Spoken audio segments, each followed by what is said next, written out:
Welcome back to another Workshop Wednesday with the IMAS. It's Selena again, and today we're going to learn how to make a zine. Zine is short for magazine, but the difference is that zines are self-made and include original works of art and words. All you'll need to get started is a sheet of paper, a pair of scissors, and any kind of markers, pens, and pencils. When making your own zine, there's pretty much no limit to what you can add. You can add things such as drawings, cut and paste objects, poetry, stories, and a lot more. For the first step in this video, we're going to learn how to make this easy-to-do booklet.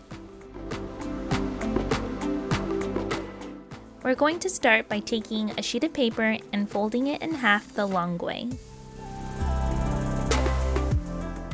Next, we're going to open it up and fold it again, but this time on the shorter side. Open it again and you should have 4 windows that look something like this.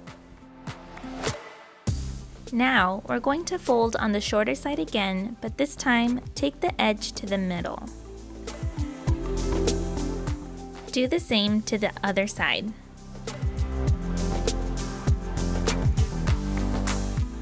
When you open it up, you'll find that you have 8 identical windows. Fold your paper in half one more time on the shorter side, grab a pair of scissors, and get ready to cut. You don't need a pencil for this part, but I thought I'd show you where it is you're going to cut your paper.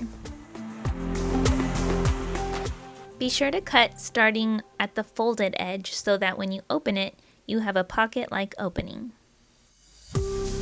Now that we've done the only cutting we need, we're going to fold our paper in half the long way and get ready to prepare our booklet. Hold your paper up like this and slowly pinch inwards so that the folded edges meet in the center like this. For the edges of paper that aren't in my hands, I'm going to combine them with the ones that are. And now I'm going to flatten it down almost into a square-like shape.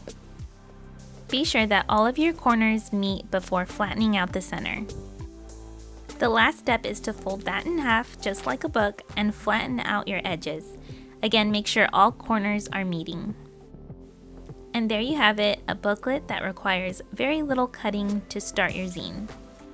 Before designing the pages of my zine, I'm going to mark what is what, such as the cover, the pages, and the back.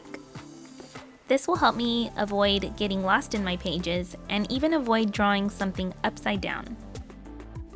You can simply start decorating the pages in your zine's booklet form, but you can also open it up like this to get a flat surface if you find it helpful. Creating a zine is both about self-expression and creativity. It's great to make one about something you like or know a lot about and would like to share it with others. After you've come up with a title, be sure to include your name.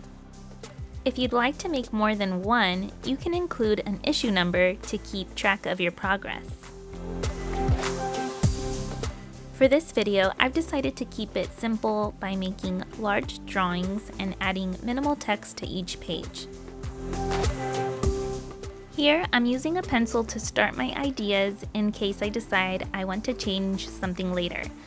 After this, I will go back in with a pen to complete my drawings and even use some marker. Something I like to do with my back cover is to include an image that goes along with everything in the story. When you're done decorating, you can easily fold it back into its booklet form.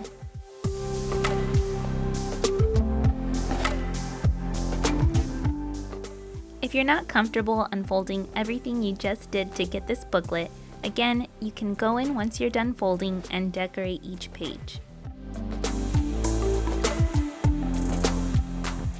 Now that I finished decorating my pages, I'm going in with an eraser to erase the things I don't want. One of my favorite things about this booklet is that each page has a double layer of paper. This helps when using markers and pens and keeps the ink from bleeding onto the next page.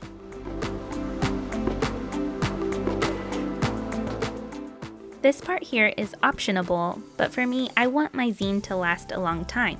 And since pencil tends to fade over time, I'm going back in with a pen to finalize everything. Since my first zine focused on things about me, I decided that my second one would be about something for everyone, and I titled it Acts of Kindness. And that's it for this project. Thanks so much for joining me. What kind of things do you like, and what would you like to share with others? If you make a zine of your own, be sure to share what you made with us by using hashtag IMASartist on Instagram and Facebook. To learn more and to support us, visit the imasonline.org.